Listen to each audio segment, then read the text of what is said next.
बलागुण मतलब क्या? किसी भी पिंड को उसके अक्ष के परितः घुमाने के प्रभाव को क्या कहा आप लोगों ने? बलागुण। ठीक है ना? ये torque tau is equal to क्या हो जाएगा हमारे पास? बल के प्रभाव को dt हो गया। यहां पर इसका मात्रक और विमी सूत्र तो क्या हो जाएगा? ये न्यूटन और ये डिस्टेंस है तो मीटर हो जाएगा। न्यूटन इंटू मीटर इसके लिए मात्रक, और विमी सूत्र इसके लिए ml/2t-2। यहां पर विमी सूत्र ये किस टाइप की राशि है? वेक्टर क्वांटिटी है, सदिश राशि है तो दिशा भी होगी। आपने कितना लिखा था? मात्रक वगैरह लिख लिया, दिशा भी लिख ली है। दिशा किधर होगी? ठीक है ना, लंबवत तल में। यहाँ पर धनात्मक और ऋणात्मक बलागुण का मतलब क्या है? यदि कोई भी पिंड या रिजिड बॉडी जो है वो एंटी क्लॉकवाइज अगर रोटेट करेगी तो वो क्या हो जाएगा? पॉजिटिव टॉर्क हो जाएगा। और अगर क्लॉकवाइज रोटेशन करेगी तो क्या हो जाएगी? नेगेटिव हो जाएगा। अब कभी कभार क्या है, इसका वेक्टर फॉर्म भी पूछ लेता है वो। ठीक है, तो इसके हाँ इसके नीचे हेडिंग लिख लो आप, वेक्टर फॉर्म ऑफ टॉर्क सदिश रूप। किस तरीके से प्रूव करेंगे इसको?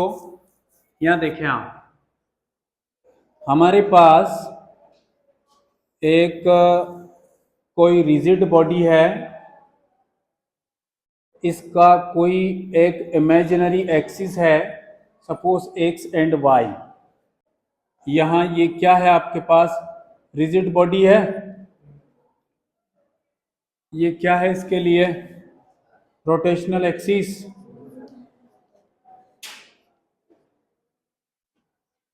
अब इसके लंबवत तल में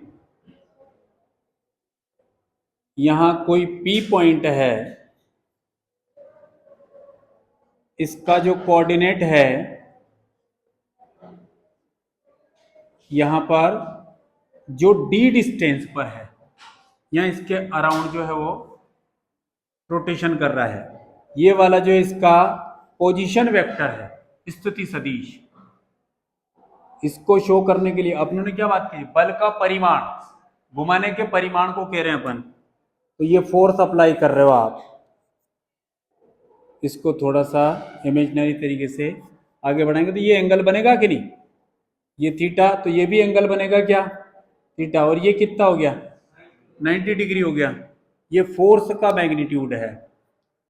ये आपके पास टॉर्क का मैग्नीट्यूड अपन बात कर रहे हैं। यहाँ ये इक्वेशन नंबर, इसको कोई नॉमिनेट कर दो आप। ये चीज हो गई है। यहाँ पे आपके पास ओ नॉमिनेट कर दिया, इसको आप एन दे दो। तो ओ एन पी कोई राइट एंगल है क्या? समकोण। राइट एंगल को समकोण बोलते, कर्ण को हाइपोटेनियस, लंब को परपेंडिकुलर और आधार को बेस। ठीक है, तो right angle O N P, इसमें अपनों ने इसका जो डेफिनेशन लिखा था वो क्या लिखा था? Force into perpendicular distance from the rotational axis. लंबवत दूरी गुणन अक्ष से, यही लिखा था ना? तो लंबवत शब्द के लिए कौन सा फैक्टर आता है अपने पास? साइन आता है। तो यहां पर क्या होगा? देखो, in the diagram right angle कौन सा? ओ एन पी दिख रहा है क्या? ओ एन पी, ये चीज हो गई है। यहां पर इसमें आप साइन ले लो, तो sine theta is equal to क्या होता है? परपेंडिकुलर बाय बेस की परपेंडिकुलर बाय हाइपोटेनियस, लंब बटे कर्ण। लंब बोलो तो यहाँ, अच्छा ये समकोण के सामने वाला जो साइड होता है वो कौन सा होता है? कर्ण होता है।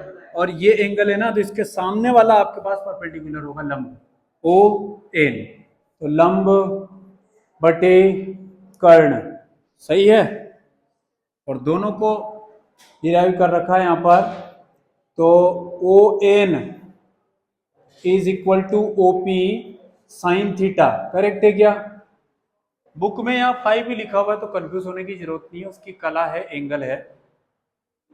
यहां पर देखो आप डायग्राम में ओ एन को क्या शो करके रखा है, डी। ये डी हो गया आपके पास। ओपी को क्या शो करके रखा है, R. R vector position vector या स्थिति सदिश, और ये साइन थीटा इसके स्थान पर क्या हो जाएगा, फर्स्ट इक्वेशन में वैल्यू रख रहे हैं आप डी का, करेक्ट है। डी का वैल्यू रखोगे तो tau is equal to F vector यहीं पर है, आर वेक्टर यहीं पर, और ये साइन थीटा यहीं पर है। अब यहां पर जो अपन पी पॉइंट ले रहे हैं वो एक्सिस के परपेंडिकुलर है कि नहीं? जो पी पॉइंट अपन बात कर रहे हैं ना, वो इस अक्ष के कैसे है, लंबवत है। तो लंबवत का मतलब थीटा बराबर क्या होता है, 90 डिग्री होता है। तो since theta is equal to 90 degree कर दिया है तो आपको मिलने वाला है tau is equal to force into R. ये वेक्टर फॉर्म ऑफ टॉर्क हो जाएगा, बल आघूर्ण का सदिश रूप। ओवरऑल बल आघूर्ण क्या है, टॉर्क क्या है, कि किसी भी पिंड को, किसी भी रिजिड बॉडी को किसी अक्ष के परितः अराउंड घुमाने का जो इफेक्ट है, प्रभाव है, उसको क्या बोलेंगे अपन, बल आघूर्ण। एफ इंटू डी हो गया। यहाँ पर इसका यूनिट और डायमेंशनल फार्मूला लिखा अपने, जो बहुत सिंपल है। वेक्टर क्वांटिटी है तो किधर डायरेक्शन होगी इसकी, घूर्णन अक्ष के लंबवत तल में। दो टाइप का होता है, पॉजिटिव टॉर्क और नेगेटिव टॉर्क। पॉजिटिव के लिए क्या होगा, एंटी क्लॉकवाइज, और नेगेटिव के लिए क्या होगी, क्लॉकवाइज। अगर कोई भी rigid body anti clockwise rotation करती है तो वो कैसा टॉर्क हो जाएगा, पॉजिटिव, और अगर क्लॉकवाइज करती है तो नेगेटिव हो जाएगा। इसका वेक्टर फॉर्म अपनों ने यहाँ पर बात करी है, ठीक है ना।